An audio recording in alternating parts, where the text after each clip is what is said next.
இன்னைக்கு சிலருக்கு தமிழ் தெரியலன்றதே ஒரு ஃபேஷனாக இருக்கக்கூடிய ஒரு சூழலையும் பார்க்க வேண்டிய ஒரு தொடர்ந்து இந்தியா என்கிற அந்த மாபெரும் வல்லாண்மை சக்தி, அந்த சக்தி 1000 வழியில் முயற்சி பண்ணிட்டு அதையெல்லாம் முடக்க கால கதைகளில் நான் ஐரோப்பிய மயமாதல் அப்படிங்கிற ஒரு தலைப்பில் எழுதியிருக்கேன். நாம் எதிர்க்க வேண்டியது சமஸ்கிருதம் அல்ல, நாம் எதிர்க்க வேண்டியது ஐரோப்பிய மயமாதல் தான். இந்தியா ஐரோப்பிய மயமாதலுக்கு சென்று கொண்டிருக்கிறது. வெற்றிமாறன் எப்பயாவது உங்களை நடிக்கணும்னு கூப்பிட்டாரா, இல்லை மற்றவங்க எப்படி உங்களை நடிக்கிறதுக்கு முதல்ல நடிக்கிறதுக்காக என்னை கூப்பிட்டு போட்டோ ஷூட் நடத்தினது வெற்றிமாறன் சார். மனித தேர்வு என்பது கிடையாது, சினிமாவுக்கு பாத்திர தேர்வு தான். பாத்திரங்கள் அமைந்தால்தான் நம்ம அதுக்கு வாய்ப்பு கிடைக்கும். விசாரணைக்கு நாயகனாக தினேஷை போடுறார், அசுரனுக்கு தனுஷை போடுறார், விடுதலைக்கு சூரிய போடுறார். அப்போ இங்கே யார் உயர்ந்தவர் பெரியவர் சிறியவருங்கிறதெல்லாம் இல்லைன்னு. ஏன் நடிப்பு எப்படி உங்களுக்கு ஆர்வம் வந்துச்சு, இல்லை கலை ஆர்வம் ஆரம்பத்திலிருந்து இருக்கார்? நைப்ரோங்கிற சாதாரண வச்சுங்க, ரொம்ப கடினமான ஆக்சுவல் பிளேடு எடுத்து வீசினாலே டோரில் நிற்கும், புள்ளியில் நிற்காட்டியும் ஒன்றுக்குள்ளையாவது நிற்கும். பிளேடு வீசி விடுவேன் நான். பிளேடு வீசுன்னா ஆங்கில படங்களில் போகிற மாதிரி போகும், பிளேடு போய் குத்தி நிற்கும். எழுத்தாளன் மனசுக்குள் நடிக்கிறான், நடிகன் கேமரா முன்னாடி நடிக்கிறான், இவ்வளோதான் வித்தியாசம்.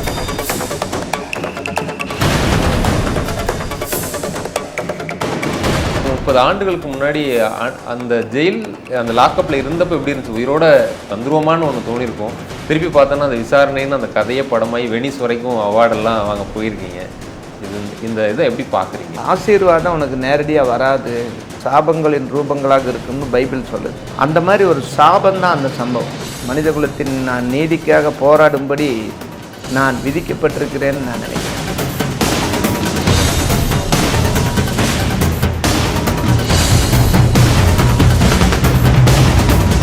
இப்போ மொழிப்போருக்கு கிட்டத்தட்ட ஒரு 700 பேர் உயிர் நீத்திருக்காங்க மொழிக்கு. அப்படி இன்னைக்கு சிலருக்கு தமிழ் தெரியலன்றதே ஒரு ஃபேஷனாக இருக்கக்கூடிய ஒரு சூழலையும் பார்க்க வேண்டிய ஒரு சூழல் இருக்குது. அது தொடர்ந்து இந்தியா என்கிற அந்த மாபெரும் வல்லாண்மை சக்தி, அது ஒரு பெரிய வல்லாண்மை சக்தி.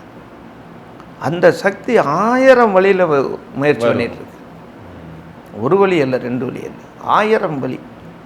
அதில் இப்போ தனியார் கல்லூரிகள், கல்வி சாலைகள், அங்கே ஆங்கிலத்துக்கு முதன்மைப்படுத்தி நம்மளும் சேர்ந்து ஆங்கிலத்துக்கு முதன்மை கொடுத்து, இங்கே வந்தவங்களும் அப்படி தான், தலைவர்களே அப்படி தானே பேசினாங்க. ஓகே, ஆங்கிலத்துக்கு இங்கேயும் முதலிடம் கொடுத்துட்டாங்க. ஆமாம், அதையெல்லாம் முடக்க கால கதைகளில் நான் ஐரோப்பிய மயமாதல் அப்படிங்கிற ஒரு தலைப்பில் எழுதியிருக்கேன். அதையும் ஆமாம். நாம் எதிர்க்க வேண்டியது சமஸ்கிருதம் அல்ல, நாம் எதிர்க்க வேண்டியது ஐரோப்பிய மயமாதல் தான். இல்லாத ஒரு மொழியை, இல்லாத ஒரு சக்தியை நீ ஏன் ஒன்று எதிர்த்துட்ருக்கிற? நடந்துட்டு ஐரோப்பிய மயமாதல். ஐரோப்பியர்கள் அமெரிக்காவையும் ஆஸ்திரேலியாவையும் நியூசிலாந்தையும் தென் அமெரிக்காவின் குறிப்பிட்ட சில நகரங்களையும் ஐரோப்பிய மயம் ஆக்கிவிட்டார்கள். இந்தியா ஐரோப்பிய மயமாதலுக்கு சென்று கொண்டிருக்கிறது அப்படின்றது அதில் பதிவு பண்ணியிருக்கீங்க. ஆமாம் ஆமாம். இப்போ அடுத்ததாக விசாரணை மூலமாக சினிமாவுக்குள்ளே வந்துட்டீங்க. ஆனால் நடிகராக இப்போ தொடர்ந்து பார்த்துட்ருக்கோம். வெற்றிமாறன் அவர்கள் இப்போது ஆடுகளம் கூட பார்த்தோம்னா கவிஞர் வாய்ஸாக ஜெயபாலன்லாம் நடிக்க வச்சுருப்பார். உங்கள் அப்பியரன்ஸே ஒரு டிஃப்ரெண்ட்டாக நல்லா இருக்குது. வெற்றிமாறன் எப்பயாவது உங்களை நடிக்கணும்னு கூப்பிட்டாரா, இல்லை மற்றவங்க எப்படி உங்களை நடிக்கிறதுக்கு? முதல்ல நடிக்கிறதுக்காக என்னை கூப்பிட்டு போட்டோ ஷூட் நடத்தினது வெற்றிமாறன் சார். ஓ, இது தெரியாது எங்களுக்கு. வேங்கச்சாமின்னு ஒரு படம் வந்திருந்தால், என் நண்பர் தங்கம் எழுதின கதை, அது இப்போ விடுதலை படத்தில் வேங்கச்சாமியினுடைய மூலக்கதைகளில் வேங்கச்சாமியும் படம் பேர் போட்டிருப்பார் வெற்றிமாறன் சார். ஆனால் முழு கதை இல்லை அப்படிங்கிற மாதிரி எனக்கு தோணுது. ஏன்னா நான் ஸ்க்ரீன் ப்ளே படிச்சிருக்கேன். ஓகே, அதில் போட்டிருப்பார், மூலக்கதை அப்படின்னு போட்டிருப்பார். அவ்வளோதான். ஒரு நாவலில் எதை எடுத்துக்கிறாரோ அப்படித்தான் டைரக்டர் எடுப்பார். அதனால நாம் அதை பற்றி பெருசாக பேச வேண்டும். வேங்கச்சாமி பண்ணும்போது உங்களுக்கு ஃபோட்டோ ஷூட் வேங்கச்சாமி பண்ணுறதுக்கு இப்போ லாக்கப்புக்க, அதாவது விசாரணை படம் எடுக்கிறதுக்கு முன்னாடியே அது நடந்தது. ஓ, அதனால் சாரை பொறுத்த வரைக்கும், சார் மட்டும் இல்லை, திரையுலகத்தை பொறுத்த வரைக்கும் இந்த திரை நிறுவனங்களுக்கெல்லாம் போய் ஏறி நடந்தேன், எல்லா அலுவலகத்திலுக்கும் நடந்து என் வாழ்க்கையை வீடாக போச்சு, நல்ல சில பேர் புலம்பிட்டு திரிவாங்க. அவங்கெல்லாம் கற்றுக்க வேண்டிய விஷயம் என்ன விஷயம் அப்படின்னா, மனித தேர்வு என்பது கிடையாது. சினிமாவுக்கு பாத்திர தேர்வு தான். பாத்திரங்கள் அமைந்தால்தான் நம்ம அதுக்கு வாய்ப்பு கிடைக்கும். அவங்க பாத்திரத்தை உருவாக்குபவர்களே இயக்குனர்கள் என்ற ஒரு கருத்து இருக்கு. அதனால் அது மாதிரி உருவாக்கலாம் அப்படின்னு சொல்கிறாங்க. அப்படி உருவாக்குனா அது விஜய்க்கு தான் கிடைக்கும், அது அஜித்துக்கு தான் கிடைக்கும். ஓகே, அவங்க தான் பட்டியலில் இருப்பாங்க. ஆமாம், உன்னை பாத்திரமா இந்த எந்த இயக்கம்னு உருவாக்க மாட்டானல்ல. அப்போ அந்த மாதிரி தான் நடக்கும். அதனால் சாருக்கு நமக்கு நம்பிக்கை இருக்குது. சார் என்னுடைய தோற்ற உருவ தேவையில் ஒரு பாத்திரம் அமைஞ்சு அது அவருக்கு தேவை என்று முடிவு பண்ண. ஏன்னா விசாரணைக்கு நாயகனாக தினேஷை போடுறார், ஆமாம், அசுரனுக்கு தனுஷை போடுறார், விடுதலைக்கு சூரிய போடுறார். ஆமாம். அப்போ இங்கே யார் உயர்ந்தவர் பெரியவர் சிறியவருங்கிறதெல்லாம் இல்லைன்னு அர்த்தம். கண்டிப்பாக கதைக்கு மாந்தன் வேணும், அதுக்கு யார் பாத்திரத்துக்கு பொருத்தமாக இருக்கணும். அதான் நாங்கள் ஒரு பாத்திர தேர்வு தான். அதனால் பாத்திர தேர்வு இருந்தால் நிச்சயமாக அவர் இப்பொழுது கூட என்னை சார் படத்தினுடைய இசை வெளியீட்டு விழாவில் அவராக கூப்பிட்டு விஜய் சேதுபதி அறிமுகப்படுத்தினார். விஜய் சந்திரன் விடுதலை லாக்கப்பு புத்தகத்தை அதுதான் அவரு தான் விசாரணை படம் மூல காரணம்னு சொன்னார், மேடையில் சொன்னார். அதனால் அவர் நினைவில் இல்லாமல் போகலை. நான் போன செப்டம்பரில் கூட பேசினேன். இல்லை, இந்த வேங்கச்சாமின்னு எங்களுக்கும் நினைவு வருது. நிறைய படங்கள் நிறைய இயக்குனர்கள் ஆரம்பிப்பாங்க, பூஜை போட்டுலாம் நிற்கும். இந்த வேங்கச்சாமி அப்படின்றத நாங்களும் கேள்விப்பட்டோம். அதில் உங்களுக்கு எந்த மாதிரி கேரக்டர் எதுவும் சொல்லியிருந்தாரு, ஸ்டோரி எதுவும் தெரியுமா, அது எந்த மாதிரி இருக்கும்? இல்லை, அந்த ஸ்டோரி பற்றி நாம் இங்கே பேசக்கூடாது. அது ஏன்னா அது படம் அவர் பேர் மூலக்கதைன்னு போட்டார், படத்தில் பேர் போட்டார். அதனால் நம்ம அந்த கதை பேச வேண்டியதில்லை. நாயகனுக்கு தந்தையாக நடிக்கிற காட்சி. ஓ, அதுவும் தனுஷ் வச்சு பண்ணுற மாதிரி? ஆமாம் ஆமாம் ஆமாம், தனுஷுக்கு தந்தையா அவங்களுக்கு. ஓகே, அது நடக்கலனாலும் பின்னாடி வேற ஒரு தருணத்தில் அவருடைய இயக்கத்தில் உங்களை ஒரு நடிகராகவும் பார்ப்போம்னு நினைக்கிறோம். அவர் பார்த்துட்டாரு, சார் படம் பார்த்துட்டு அவர் சொல்லியிருக்காரு, போஸ் சங்கர் சார்கிட்ட சொல்லியிருக்காரு, பார்த்துட்டு படம் பார்த்துட்டாரு. ஓகே, இந்த படம் வந்தால் சந்திரன் இன்னொரு ரவுண்டு வருவாருன்னு சொன்னார். ஓகே அப்படின்னு சொல்லியிருக்காரு, போஸ் சங்கர் சொன்னார். ஓகே ஓகே, அப்போ அந்த படத்தை பற்றியும் கேட்கணும். போஸ் வெங்கட் அவர்களுடைய 2வது படம் இயக்கத்தில், அவருடைய இயக்கத்தில் கன்னிமாடத்துக்கு பிறகு பண்ணியிருக்காரு, விமல் நடிப்பில். அதில் எந்த மாதிரி ரோல் பண்ணியிருக்கீங்க, எப்படி படம் அப்படி வந்து? ஒரு 8 நிமிஷமோ 10 நிமிஷமாக தான் வருவேன். ஆனால் அந்த அவர் இசை வெளியீட்டு விழாவில் சொன்ன மாதிரி 3 தலைமுறை கதை இது. 3 தலைமுறையில் மூத்த தலைமுறையாளராக நான் வரேன். மூத்த தலைமுறை. அதனால் ஒரு ஹெட் மாஸ்டராக நடிச்சிருக்கேன். ஓ, நீங்களும் ஒரு ஆசிரியராக தான் நடிச்சேன். 3 பேரும் ஆசிரியர்கள் தான் அதில். ஓ, அந்த படத்தையும் வெற்றிமாறன் அவர்கள் தான் ரிலீஸ் பண்ணுறாங்க. ஆமாம், சார் இந்த படத்தில் என் பெயர் போட்டுக்கிட்டதுக்கு நன்றின்னார் அவர். அப்படி அந்தளவுக்கு பெருமையாக தான் சொன்னார். அந்த படம் எப்படி இருக்க போகுதுங்கிறத பொறுத்த வரைக்கும் அவர் சொன்ன வார்த்தை என்னென்னா, இந்த கதை, இந்த திரைப்படம் போன்ற ஒரு கதை நம் காலத்துக்கு அவசியம், அதனால் இந்த கதை படமாக வர்றதை நான் பெருமையாக பார்க்குறேன்னு சொன்னார். அப்படி தான் இந்த படம் அவர் ஆமாம், ஏன்னா இது ஒரு சமூக அக்கறையோடு போஸ் வெங்கட் சாருக்குள்ளே எப்போ ஒரு கொதிப்படைந்த மனிதன் இருப்பான். ஓகே, அவர் படங்களில் வில்லனாக வருவார், அது ஏதோ ஒரு கேரக்டர் வருவார், அது வேறு விஷயம். ஆனால் அவரோட மனசு ஒரு ஒரு கோபக்கார மனிதன் இருப்பாங்கல்ல, கொதிப்படைந்த சமூக அநீதி கண்டு கொதிப்படைந்த உள்ளம் இருக்குமில்ல, அந்த உள்ளம்தான் போஸ் வெங்கட். அதையே அவரோட தன்மைக்கு ஏற்ப பக்குவமான கதைகளாக அவர் தேர்ந்தெடுத்து படம் பண்ணுறாரு. சார், ஆரம்பத்தில் நீங்கள் மார்க்சியம், பொது உடைமை, இந்த சித்தாந்தத்தில் அரசியல், அப்புறம் எழுத்தாளராகவும் இருக்கீங்க. நடிப்பு எப்படி உங்களுக்கு ஆர்வம் வந்துச்சு, இல்லை கலை ஆர்வம் ஆரம்பத்திலேருந்து இருக்கு அரசியலோட? நான் எப்படி இந்த விஷயங்களை பார்க்குறேன்னா, சினிமாவில் நடிக்கிற அந்த அனுபவங்கள் கூடுவதற்கு முன்பே நாம் அதை எம்ஜிஆர் திரைப்படங்களில் போர்க்கலைகள்னு ஒரு புக்கெல்லாம் வெளிவிட்டிருக்கோம். அப்போது நான் வாழ்வியல்பில் கலைஞன் தான், நான் உடற்கலைஞன். ஓகே, நம்ம தொல் பாரம்பரிய உடற்கலைகள் இருக்கு இல்லையா, அதெல்லாம் பயின்று நான் பட்டி வச்சுருந்தவங்க. ஓகே, நான் வச்சுருந்தேன். என்கிட்ட கிட்டத்தட்ட 400 கிலோ வெயிட்டெல்லாம் இருந்தது. எல்லா கருவிகளும் இருக்குது. நான் பார் செய்வேன், பேரலர் பார் செய்வேன், ரோமன் ரிங் செய்வேன். ஓ, நான் வந்து எல்லாவற்றையுமே நம்ம வந்து பயின்று வச்சுருக்கோம். ஓகே. அப்புறம் புத்தி வந்து எனக்கு எதுலேயும் இந்த சாம்பியன்ஷிப்பு, இந்த தனிப்பட்டம் வாங்குறது, ஆணழகன் 25 வருஷத்துக்கு ஒன்றைவே பண்ணுறது அப்படியெல்லாம் அந்த வயசுலேயே இல்லை. கொஞ்ச நாள் சிலம்பு பழகுவேன், அப்புறம் திடீர்னு விட்டு போட்டு போய் கராட்டே பழகுவேன், திடீர்னு விட்டு போட்டு போய் பாக்ஸிங் பழகுவேன். ஓகே. இது இப்போ என்னாச்சுன்னா எந்த துறையை சொன்னாலும் நம்மளுக்கு கொஞ்சம் நிற்க தெரியுங்கிற அளவுக்கு ஆகிப்போச்சு. ஓகே. இந்த பெண்டத்துலான்னு நல்லா ஒரு கேம் இருக்கும். டயத்துலான், பெண்டத்துலான், டெண்டத்துலான் நல்லா இருக்கும். டெக்கத்துலான் அதெல்லாம் என்னென்னா 10 கலைகளில் ஒருத்தன் தேர்ச்சி பெற்றவனாக இருப்பான், அவன் தான் டெக்கத்துலான். 5 கலைகளில் தேர்ச்சி பெற்றவன் தான் பெண்டத்துலான். 3 கலைகளில் தேர்ச்சி பெற்றவன் ட்ரையத்துலான். ஓட்டம், சைக்கிள், நீச்சல் 3லையும் தேர்ச்சி பெறவன். இப்படி ஒரு ஈவெண்ட் இருக்கிற மாதிரி இந்த டெக்கத்லானில் ஜெயிக்கிற ரன்னிங்கில் வந்து ஓடி ஜெயிக்கிற ஒருத்தன் ட்ரையத்லான் விட்டிங்கன்னா தோற்றுருவான். ஓ, ஏன்னா ட்ரையத்லானில் 3க்கு மட்டுமே சாம்பியன்ஷிப் அவன், அதனால் இவனை விட எக்ஸ்பர்ட்டாக இருப்பான். ஓகே. அந்த சிங்கிள்ஸாக ஓடுற ஒரு மரத்தானோ அல்லது வேற ஒரு ஓட்டக்கலை பயின்ற ஒருத்தன் ஓட்டுட்டிங்கன்னா அவன் கடைசியில் வந்துட்டு இருப்பான். இவன் இந்த தனித்துறையில் வர்றவனோட ஒப்பிட்டிங்கன்னா அவன் கடைசியில் தான் வருவான். அது மாதிரி தான் அது. நீங்கள் சாம்பியன்ஷிப் பட்டம்னு வாங்க வேண்டியதில்லை, ஆனால் அந்த கலையை அவன் பயின்று வச்சுருப்பான், எப்போ வேணாலும் அவசரத்துக்கு யூஸ் பண்ணுவான். அந்த மாதிரி. ஓகே. அது மாதிரி 10 கலைகள்ங்கிற மாதிரி தான் நான் எல்லாமே செய்வேன். ஓகே. இன்னும் சொல்லப்போனால் நைஃப் த்ரோ பண்ணுவேன் நான். ஓ, நைஃப் த்ரோங்கிறது சாதாரண விஷயம் கிடையாது, ரொம்ப கடினமான. அது வந்து நான் செய்வேன். ஒரு பிளேடு இங்கேருந்து ஆக்சுவல் பிளேடு எடுத்து வீசினாலே டோரில் நிற்கும். ஓ, எப்படி புள்ளியில் நிற்காட்டியும் ஒன்றுக்குள்ளேயாவது நிற்கும் அந்த அளவுக்கு. ஏன்னா நம்ம தொடர்ந்து யூஸ் பண்ணுறது இல்லையில, அது தொடர்ந்து யூஸ் பண்ணால் பக்காவாக நிற்கும். 2 கையிலையும் வீசுவேன். பிளேடு வீசி விடுவேன் நான்.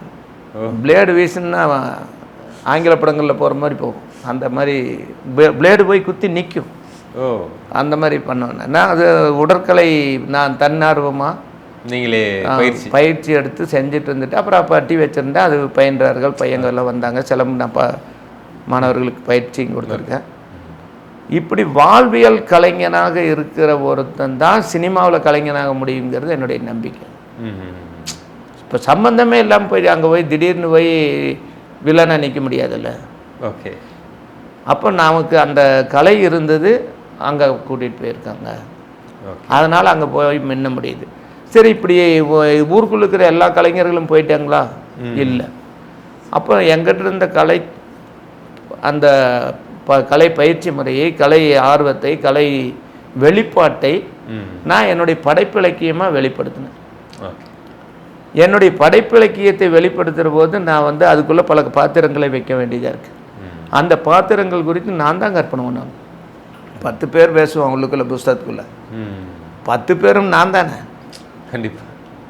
அப்போ நான் 10ஆ மாறணும்.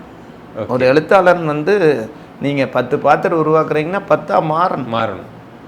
அது பாவனை தான், நடிப்பு தான். ஓகே. அப்போது எழுத்தாளன் வந்து மனசுக்குள் நடிக்கிறான், நடிகன் கேமரா முன்னாடி நடிக்கிறான், இவ்வளோதான் வித்தியாசம். ஓகே. அதனால் நடிப்பு வந்து எனக்கு வர்ற காரணம் நான் நினைக்கிறது இது கோட்பாட்டியலாம். நான் இப்போ உட்கார்ந்து எனக்கு நான் பார்த்த மனிதர்கள்னு பேர் எழுதுனா ஒரு 1000-2000 பேர் எழுதிடுவேன். ஏன்னா அது எத்தனை வருஷம், எத்தனை மக்கள், எத்தனை தொழில்கள். அப்போ வாழ்வு வந்து நான் களத்திலிருந்து வந்தவன், நான் நிலத்திலிருந்து வந்திருக்கேன். அதனால் வாழ்க்கை எனக்கு நிறைய பயிற்சி கொடுத்துருக்கு. ஓகே. நான் வந்து அப்புறம் ஏராளமான புத்தக வாசிப்பாளர். அப்போ உளவியல் ரீதியான ஆய்வு மனோபாவம் எனக்குள்ளே இருக்குது. அப்போ சமூக அனுபவம், வாழ்வியல் அனுபவம், வாசிப்பு அனுபவம், கலை வாழ்க்கை அனுபவம், கலை பயிற்சி முறைகள். தாய்லாந்து போய் 6 நாள் இருந்ததில் 3 நாளில் 2 நாள் நான் வந்து மொய்தாய் பயிற்சி கூடத்தில் உட்காந்துருந்தேன். தாய்லாந்தில் வந்து சுடுகாட்டுக்குள்ளே இருக்கக்கூடிய பயிற்சி சாலை, நம்ம ஊர் மாதிரியே, நம்ம எப்படி வெற்றிடங்கள்லாம் கிரவுண்டு போட்டு பட்டி போட்டுக்குவாங்கல்ல, அது மாதிரி அங்கே ஃபரோமா இன்டர்நேஷ்னல்னு ஒரு ஹோட்டல், 5 ஸ்டார் ஹோட்டல், 43 அடுக்கு 45 அடுக்கு ஹாங்காங்கில். அந்த கட்டடத்தில் இருந்து பக்கத்தில் ஒரு சுடுகாடு, அந்த சுடுகாட்டுக்குள்ளே ஒரு பட்டி, அதுக்கு பேர் வந்து ஸ்பிரிச்சுவல் ஃபைட்டர் அப்படின்னு சொல்லி பேர் வச்சிருக்காரு. யூடியூப்பில் ஸ்பிரிச்சுவல் ஃபைட்டர்னு போட்டிங்கன்னா அவர் மாஸ்டரே வர்றார். நான் பார்த்த மாஸ்டரே வர்றார். 2014 பார்த்தேன், 13 அங்கே போய் 2 நாள் நான் வந்து மொய்தாய் அங்கே போய் உட்காந்துட்டேன். நான் பயிற்சி செய்கிற கேட்டேன். மாஸ்டர் என்ன சொன்னார், உன்ற விசா எத்தனை நாளைக்கு இருக்குதுன்னு கேட்டார். நான் 7 டேஸில் போயிடுவேன் அப்படின்னு. ஸோ சாரி அப்படின்ட்டாரு. ஓகே, அது எத்தனை நாள் பயிற்சி எடுக்கணும்னா? அவருக்கு ஒரு 3 மாதம் 6 மாதம் இருக்கிறேன்னு சொல்லியிருந்தா பயிற்சி கொடுத்துருப்பாரு என்னமோ. ஓகே, நான் 7 டேஸ் தான் இருக்குதுன்னு அப்படின்னாரு. சரி மாஸ்டர், நான் வந்து இங்கே உட்காந்து அவங்க செய்கிறத பார்க்குறேன் அப்படின்ட்டு போயிட்டாரு. பார்த்துக்கோன்ட்டார். 2 நாள் அங்கே உட்காந்துருந்தேன். பையனுக்கெல்லாம் டென்ஷன் ஆகிட்டானு. தாய்லாந்து வந்து சுடுகாட்டில் உட்காந்துட்டு நீ இதைத்தான் நீ ஊருக்குள்ளே சுற்றிட்டு இருக்கிறையாச்சா, அப்புறம் என்ன இங்கே வந்து உட்காந்துட்டேன்னெல்லாம் சத்தம் போட்டானு. நான் வந்து உழைக்குங்க எம்ஜிஆர் இதில் உலகம் சுற்றும் வழிபனில் மொய்தாய் சண்டை காட்டுவான். அங்கேருந்து இது மேலே ஒரு மோகம் இருக்குது. இன்னைக்கு ஒரிஜினல் மொய்தாய் பயிற்சி சாலையில் உட்காந்துக்கிறேன். தயவு செய்து கெடுத்துறாதீங்க போங்கன்ட்டேன். 2 நாள் அங்கே உட்காந்துருந்தேன். அப்போ மொய்தாய்ங்கிறதுக்கும் பாக்ஸிங்க்கு என்ன வித்தியாசம்னு எனக்கு தெரியும். இப்போ அது வந்து அந்த ஃபண்டமெண்டல் தெரியும். ஆமாம், ஓகே. பாக்ஸிங் பஞ்ச் எப்படி இருக்குது, மொய்தாய் பஞ்ச் எப்படி இருக்குது, அந்த ஃபேஸ் டிஃப்ரெண்ட்டுன்னு நான் சொல்ல முடியும், என்னால் செஞ்சு காட்ட முடியும். ஸோ இயல்புலேயே இது இருக்கிறதுனால உங்களுக்கு நடிப்பு அப்படின்றது பெருசாக அது வந்து ஈஸியாக ரொம்ப வந்துருச்சு. இப்போ என்னென்ன படங்கள் சார் பண்ணிட்டு? இப்போ சார் சொன்னீங்க, சார் முடிஞ்சது. படம் 18ஆம் தேதி அறிவிச்சிட்டாங்க ரிலீஸு. ஓகே. இப்போ விஜய் ஆண்டனி சார் பிக்சர்ஸில் அருவி இயக்குனர் அருண் பிரபு சார் இயக்கத்தில் படம் போயிட்டுருக்கு. அப்புறம் லிங்கம் ஆனந்த விகடன் கம்பெனி. ஓகே. இவர் லட்சுமி நரசிம்மர்னு இயக்குனர். Okay okay. அவரோட படத்தில் வெப் சீரிஸ், அது web series 2 season. Okay okay okay. இப்போது நான் மறுபடியும் ஆரம்பித்த இடத்துலேருந்து முடிக்கலாம்னு நினைக்கிறேன். லாக்அப் ஒரு ஆந்திராவில் நீங்கள் வேலைக்கு போகும்போது அப்படி ஒரு அனுபவம் ரொம்ப நாங்கள் படமாக பார்க்கும்போதே கஷ்டமாக இருந்துச்சு. அது சொன்னாங்க, இது படத்தில் அந்தளவுக்கு கூட இல்லை, உண்மையிலே அது இன்னும் கொடுமையான அனுபவன்றதை கேள்விப்பட்டோம். நீங்கள் அதை அனுபவித்தவர். அந்த ஒரு 20-30 ஆண்டுகளுக்கு முன்னாடி அந்த ஜெயில் அந்த லாக்கப்பில் இருந்தப்போ எப்படி இருந்துச்சு? உயிரோட வந்துருவோமான்னு ஒன்று தோணியிருக்கும். திருப்பி பார்த்தோன்னா அந்த விசாரணைன்னு அந்த கதையை படமாகி வெனிஸ் வரைக்கும் அவார்டெல்லாம் வாங்க போயிருக்கீங்க. இந்த இதை எப்படி பார்க்குறீங்க? எல்லா ஆசீர்வாதங்களும் சாபங்களின் ரூபங்களே அப்படின்னு பைபிளில் ஒரு சென்டென்ஸ் இருக்குது. அந்த வார்த்தையை நீங்கள் பொருத்தமாக எடுத்துக்கலாம். ஆசீர்வாதம் உனக்கு நேரடியாக வராது, அது சாபங்களின் ரூபங்களாக இருக்குன்னு பைபிள் சொல்லுது. அந்த மாதிரி ஒரு சாபந்தான் அந்த சம்பவம். அது ஒரு மனித குலத்தின் நான் நீதிக்காக போராடும்படி நான் விதிக்கப்பட்டிருக்கிறேன்னு நான் நினைக்கிறேன். அப்போ நான் வந்து அநீதி அனுபவிச்சாகணும்ல, அந்த அனுபவம் தான் அது. அந்த அனுபவம் தான் தொடர்ந்து 35 ஆண்டு காலமாக நான் வந்து களத்துலேயும் போராடிட்டு இருந்தேன். அங்கேயும் மனித உரிமைகளுக்காக தான் போராடினேன். ஒரு தொழிலாளியோட உழைப்புக்கு நியாயமான கூலி கேட்பது என்பது எல்லோரும் தொழிற்சங்க நடவடிக்கை, அவன் ஒரு சின்ன தொழிற்சங்கவாதி அப்படிங்கிற மாதிரி அற்பமாக பேசிட்டு போவாங்க. அவங்களுக்கு என்னமோ ஃபிலாசபிக்கல் பொலிட்டிக்கல் பேசுகிறது தான் பெருசாகவும், கூலி தொழிலாளி என்ன உரிமையை கேட்குறது வந்து சாதாரண கூட்டம் சேர்க்குற ஒரு கும்பல் மனோபாவமாகவும் பார்ப்பாங்க. ஆனால் நான் சொல்கிறேன், அது மனித குலத்திற்கான நீதி கோருதல். அது ஏன்னா ஒரு முறை கூலி உயர்ந்துருச்சுன்னா அதுக்கப்புறம் குறையாது. காலச்சக்கரத்தை உருட்டுறது அது. நீங்கள் காலச்சக்கரத்தை உருட்டுற மாதிரியான வேலை ஊதிய உயர்வு கருப்புகள். உழைப்புக்கேற்ற நியாயமான ஊதியம் கிடைக்கணும் அப்படிங்கிறது வந்து நியாயங்களில் மிக முக்கியமான நியாயம். அப்போது ஒரு நியாயவாதியாக வாழ்கிறதுக்கு எனக்கு வாய்ப்பளித்திருக்கு. அங்கே வந்த கோபம், அது எங்கே அநீதி நடந்தாலும் எதிர்க்க தோணுச்சு. அது ஸ்தாபன ரீதியாக அமைப்பு ரீதியாக செயல்படும் போது தொழிற்சங்கமாகவும் இருந்தது. இதுவே சமூகத்துக்குள்ளே பகுதிவாரி மக்கள் மத்தியிலையும் எனக்கு ஒரு அந்த நல்ல பேர். எங்கள் அவங்களுக்கு வர சின்ன துயரங்கள் கஷ்டங்களில் கூட நாம் பங்கெடுத்து அதை சரி பண்ணுறதுக்கான போராட்டத்தில் ஈடுபட்டிருப்போம். அந்த மாதிரி இங்கேயும் அந்த வாய்ப்பு லாக்அப் மூலமாக கிடச்சிருக்கு. இன்றைக்கி நான் வந்து எந்த ஒன்றை செய்கிற போதும் கூட என்னை இயக்குவது அந்த லாக்அப் நிகழ்வாக இருக்கலாம். Okay okay. நான் வந்து கழிவிறக்கமெல்லாம் என் புக்கில் இருக்காது பாருங்கள், படித்தவங்களுக்கு தெரியும். அதுக்குள்ளே கழிவிறக்கம் இருக்காது. நான் அன்னைக்கு நான் கழிவிறக்கப்படலை. இந்த அநீதியை எதிர்க்கிறதுங்கிறது தான் எனக்காக இறக்கப்பட்டுக்கல. சுய பச்சாதாபம் அது வரல, அதுலேயும் இல்லை, பின்னாடியும் வரல, வராது. ஏன்னா இருக்கிறதுலையே கழிவிறக்கம் தான் பலவீனமான விஷயம். அந்த பலவீனம் முழுவதையும் போக்கிடுச்சு அந்த சம்பவம். ஓகே. அதனால் கழிவிறக்கத்துக்கு அந்த புத்தகத்துலேயும் இடமில்லை, என் வாழ்க்கையிலையும் இடமில்லை. அது மாதிரி ஒரு வடிவமாக நான் மாறி போயிட்டேன். நான் இப்போ பேசுகிறது, சொல்கிறது, செய்கிறது எல்லாவற்றுக்கும் அடிப்படையில் அடியாளத்தில் அந்த காவல்துறையினுடைய இரும்பு காலணிகள் இருக்கலாம், அந்த காலடியின் குத்தல் இருக்கலாம், அந்த வழி தான் இப்படி என்னை பக்குவமாக மாற்றி கூட இருக்கலாம். அது மாதிரி நான் வந்து வடிவமாயிருக்கோம். அதனால் அது இப்போ நினச்சி பார்க்குற ஒன்று அல்ல, அதுதான் நான். Okay okay. அதனால் எங்கே வேணாலும் எப்போ வேணாலும் நம்மக்கிட்ட எதிர்வினை மூர்க்கமாக ஏதாவது ஒன்று உருவாகிறதுக்கு வடிவமாக அது காரணமாக கூட இருக்கலாம். அது முடிஞ்ச வரைக்கும் கோட்பாட்டியெல்லாம் மாற்ற நினைக்கிறோம். முடிஞ்ச வரைக்கும் நாகரிகமானவனை போல மாறுறக்கு முயற்சி பண்ணுறோம், அவ்வளோதான். நாகரிகமானவன் நம்ம அறிவிச்சிக்க முடியாது. ஓகே. ஆனால் தொடர்ந்து முயற்சி பண்ணுறோம். ஓகே. அது மாதிரி முயற்சிகளில் ஒன்று தான் கலைப்படைப்பாக்குவது, இலக்கியமாக்குவது. அவனா ஜெயிலுக்கு போய் அடி வாங்கினது அவன் எழுதுவான். ஆனால் நான் எழுதுகிற அளவுக்கு அப்போவே மைண்டு வந்துடுச்சு, இது வெளியே சொல்ல வேண்டிய அநீதின்னு சொல்லி தோணிடுச்சு. அதுதான் படைப்பாச்சு. அந்த படைப்பு தான் சினிமாவாச்சு. அதையே சினிமா பண்ணவர் அதையே உலக அளவில் வந்து போட்டிகளுக்கு கொண்டுட்டு போய் நாம் இத்தாலி வரைக்கும் பயணம் செய்வது ஒரு ஆட்டோக்காரனுக்கு சாத்தியமே இல்லை. கண்டிப்பாக.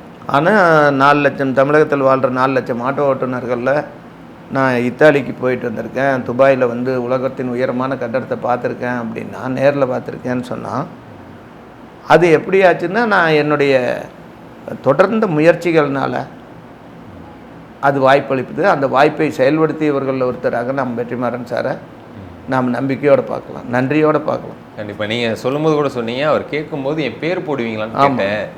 நான் 1 லட்சம் பேர்கிட்ட ஒரு கோடி பேர் சொல்லுவேன் அப்படின்னு சொல்லி அவர் அந்த மாதிரி நினச்சிருந்தா பேர் போட்டதோட படத்தோட கடைசி பார்க்க 1.5 நிமிஷம் என்ற லைஃப் ஸ்டோரி போட்டார். தமிழ்நாட்டில் எத்தனை படங்கள், எவ்வளவு கதாசிரியர்கள், அவங்களுக்கெல்லாம் இப்படி ஒரு வாய்ப்பு கிடைக்கல. அந்த வாய்ப்பை இவர் கொடுத்தாருன்னு தான் நம்ம சொல்லணும். அந்த பெருந்தன்மை அவருக்கு இருந்ததுன்னு சொல்லணும். அதுபோக இத்தாலி போன்ற நாடுகளுக்கு பயணம் செஞ்சு உலக திரைப்பட தேர்வு போட்டியில் ஒரு பார்வையாளர் நாங்கள் நம்மளையும் உடன் அழைத்து சென்று அதுக்கெல்லாம் செலவாகுமே. ஆமாம் ஆமாம். அதுக்கெல்லாம் தயாராகி ஒரு கதாசிரியனை இதுக்கு மேலே கௌரவிக்க முடியவே முடியாது. ஓகே. அந்தளவுக்கு கௌரவமாக. இன்னும் சொல்லப்போனால் நீதியரசர்கள் 100 பேர் கூடி படம் பார்க்க வச்சு அங்கே நீதியரசர்கள் மத்தியில் என்னுடைய அவர் நீபேஷ் சந்திரன் சொல்லிட்டார். அவர் 10 நிமிஷத்தில் முடிச்சிட்டார், 5 நிமிஷத்தில். சந்திரன் பேசுவார், அவர் பேசிட்டுன்ட்டார். நான் 30 நிமிஷம் பேசினேன்.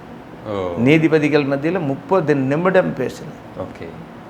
லாக்கப்லேருந்து கொண்டு வர கைதியை நீங்கள் பார்க்காமையே 15 நாள் உள்ளதல்றது எவ்வளவு தப்புங்கிறத அந்த சம்பவத்தில் நான் உணர்ந்தேன். அப்படின்னு நான் பேசி முடிக்கிற போது 100 நீதிபதிகள்லேருந்து 2 பேர், ஒருத்தர் எந்திரிக்கிறாரு, சந்திரகுமாருக்கு நான் ஒரு வாக்குறுதி தர்றேன், நான் ஒரு நீதிபதி, நானும் நீங்கள் சொன்ன மாதிரி தான் வந்ததை பார்க்காம கையெழுத்து போட்டிருந்தேன். இனிமேல் என்னிடம் அழைத்து வரப்படும் கைதிகளை குறைந்தது 10 அல்லது 15 நிமிடம் நிற்க வைத்து அவர்களிடம் பேசி சரியாக விசாரித்து அவர்களுடைய மருத்துவ சான்றிதழெல்லாம் பெற்றுக்கொண்டு தான் இனிமேல் நான் கையெழுத்து போடுவேன், நான் வாக்குறுதி தர்றேன்னார். அவர் சொன்ன உடனே பள்ளிக்கூடத்து பையன் எழுந்திருப்பதைப் போல் இன்னொரு நீதிபதி எழுந்துருச்சு. நானும் அந்த வாக்குறுதியை சந்திரனுக்கு தர்றேன்னார். இது வந்து நான் 30 ஆண்டுகளுக்கு முன்பு பட்ட அந்த வன்முறைக்கு எதிரான, அநீதிக்கு எதிரான போராட்டத்தின் மாபெரும் வெற்றின்னு பார்க்க. கண்டிப்பாக ஒரு படைப்போட பெரிய வெற்றி இதுதான். ஒரு விருது வாங்குறதெல்லாம் தாண்டி இதுதான் வெற்றி. அப்போது இந்த புஸ்தகத்துக்கே மனித உரிமை விருது வந்து நீதியரசர் கிருஷ்ணயர் கொடுத்துருந்தார். ஆனாலும் அது கூட வெளி உலகத்துக்கு தெரியலையே. ஒரு 2000 பேர் 3000 பேருக்கு தான் தெரிஞ்சிருக்கும். அது சினிமாவானதின் மூலம் இன்றைக்கி நிச்சயமாக 1 கோடி பேர் பார்த்துருக்கிறதுக்கு வாய்ப்பு உண்டு. கண்டிப்பாக அந்த இதெல்லாம் சினிமா படைப்பாளியான விசாரணை படத்தினுடைய இயக்குனருக்கு தான் பொருந்தும், தயாரிப்பாளர்களுக்கு தான் பொருந்தும், தங்கத்துக்கு பொருந்தும். ஓகே. ஏன்னா அவங்க தான் இது இந்த கோபம் வெளியே போகணும்னு நினச்சவங்க.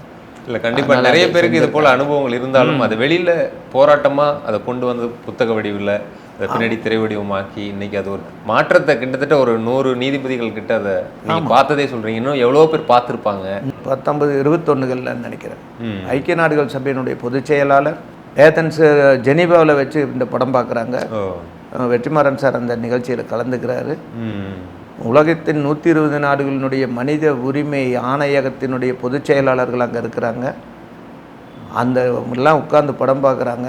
அந்த படம் முடிஞ்ச பிறகு பொதுச் செயலாளர் லாக்கப் புத்தகத்தை கையில் வச்சு இந்த புத்தகத்தை எழுதியது மூலம் இந்த புத்தகம் தான் இப்போ சினிமாவாயிருக்கு அப்படின்னு புத்தகத்தை அவர் கையில் வச்சுருந்துருக்கார். நீங்கள் ஐக்கிய நாடுகளின் பொதுச் செயலாளரை வந்து கையில் வச்சுருந்துருக்கார். அந்த ஒரு மனித உரிமை போராட்டம் என்பது எங்கு செல்ல வேண்டுமோ அங்கே போயிடுச்சு. ஐநா சபைக்கே போயிடுச்சு. 120 நாடுகளுக்கு ஐநா சபை உத்தரவிடுது. டெல்லியிலேருந்து திடீர்னு ஒரு தொலைபேசி அழைப்பு வருது. யாருன்னு பார்த்தா ஒருத்தர் ஹிந்தியில் பேசினார், அப்புறமா அவர் தமிழ்லேயும் மறைமுகமாக பேசினார். அவர் மனித உரிமை ஆணையகத்தினுடைய பொதுச் செயலாளர், டெல்லி, அதாவது துணைக்கண்டத்தினுடைய பொதுச் செயலாளர். எல்லாரும் ஆட்டோ ஓட்டிகிட்டு ஊருக்குள்ளே சுற்றிட்டு இருப்பாங்க, நீங்கள் ஆட்டோ ஓட்டிகிட்டு சும்மா இருக்க மாட்டோம், எங்களை எல்லாம் வேலை வாங்கிட்டு இருக்கீங்கன்னு அவர் சொன்னார். நீங்கள் யாருக்குன்னா, நான் வந்து துணைக்கண்டத்தினுடைய மனித உரிமை ஆணையக பொதுச் செயலாளர் பேசிகிட்டு இருக்கேன். ஐக்கிய நாடுகள் சபையிலேருந்து எனக்கு உத்தரவு வந்திருக்கு. இந்தியாவினுடைய மனித உரிமை நிலைப்பாடுகள் குறித்து வெள்ளை அறிக்கை அளிக்கும்படி கேட்டிருக்காங்க. எங்கேயோ நாங்கள் வந்து சம்பளத்தை வாங்கி சும்மா சாப்பிட்டுட்டு தூங்கலான்னா விட மாட்டீங்களா, எங்களை வேலை வாங்கிட்டு இருக்கீங்க நீங்கன்னாரு அவர். ஓகே, நீங்கள் இது வந்து சாதாரணமான விஷயம் இல்லை. ஒரு சமூக நீதிக்கு எதிரான போராட்டம் என்பது இப்படி தான் மனித குலத்திற்கான நீதிக்கு வருவதாக மாறி போயிடும். கண்டிப்பாக ஒரு தனி மனிதன் தன்னுடைய நீதி தான் கோர்றான், ஆனால் அதுவே மனித குலத்திற்கான நீதியாகவும் மாறி போயிடும். அதுதான் அது. கண்டிப்பாக. அதனால் நான் அந்த காலத்தில் சரியான சமயத்தில் அதை படைப்பாக மாற்றாமல் இருந்திருந்தால் இது நிகழாமல் கூட போயிடும். எங்கேயோ கூட்டத்தோட கூட்டமாக டெய்லி அடி வாங்கிட்டு இருக்கிற லட்சம் பேரில் ஒன்றா கரைஞ்சு போயிடும். இது மூலமாக ஒரு படைப்பிலக்கியம் எவ்வளோ அவசியம். ஆமாம், மனித குலத்துக்கு எவ்வளோ அவசியம். படைத்தலின் மூலம்தான் தன்னை ஒரு படைப்பாளன் வந்து தன் படைப்பு வழியாக தான் ஒளிர முடியும். கண்டிப்பாக அந்த படைப்பு வந்தங்காட்டிக்கு தான் இன்னைக்கு திரை வெளிச்சமும் என்மேல் இருக்கு. கண்டிப்பாக பாய்ச்சியவர்கள் வெற்றிமாறன் சார் இருக்கலாம். அந்த வெளிச்சம் பட்டதுனால இன்னைக்கு பற்ற திரைக்கலைஞர்கள் வந்து நம்மளை பார்க்குறாங்க. அதனால் நம்மளுக்கு அந்த வாய்ப்பு கொடுத்துருக்காங்க. அப்புறம் போகிற இடத்துல பார்த்த படங்கள்ல அவங்க நம்ம கதாபாத்திரத்தை பார்ப்பாங்கல்ல, எடுத்துகிட்ட கேரக்டரை திருப்தியாக செஞ்சுருக்கோமான்னு பார்ப்பாங்க. ஆமாம், அது அவங்களுக்கு பிடிச்சிருக்கு. அப்போ நம்ம அந்த வேலையை நல்லாவும் நடிச்சும் இருக்கோம் அப்படிங்கிறத நம்ம பார்க்கணும். ஓகே, இல்லாட்டி எப்படி அடுத்த படத்துக்கு கூப்பிடுவாங்க. கண்டிப்பாக. அதனால் நீங்கள் வாழ்நாளில் கலைஞனாக இருந்தால் நீங்கள் திரைக்கலைஞனாகவோ மேடை கலைஞனாகவோ இருக்கலாம். ஆள் மனதில் நீங்கள் ஒரு கலைஞனாக நிறைவடையலாம். கண்டிப்பாக வாழ்க்கையில் கலைஞனாக இருந்தால். நீங்கள் வாழ்க்கையில் படைப்பாளனாக இருந்தால் உலக படைப்பாளர்களின் ஒளி உங்கள் மீது படும். கண்டிப்பாக சார், இதுதான் முத்தாய்ப்பான விஷயம்னு நினைக்கிறேன்.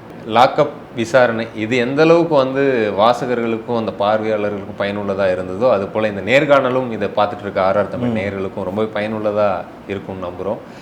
உங்களுடைய பிஸியான இந்த ஷெட்யூலில் உங்களுக்கு ஷூட்டிங் நடுவில் எங்களுக்கு ஒரு நேரத்தை ஒதுக்கி எங்களுக்காக நேர்காணல் உங்களுடைய அனுபவங்களை பகிர்ந்துக்கிட்டதுக்கு மிக்க நன்றி சார். நன்றி. RR தமிழ் நேயர்களுக்கும் உங்களுக்கும் நிறுவனத்தாருக்கும் நன்றி. நன்றி சார்.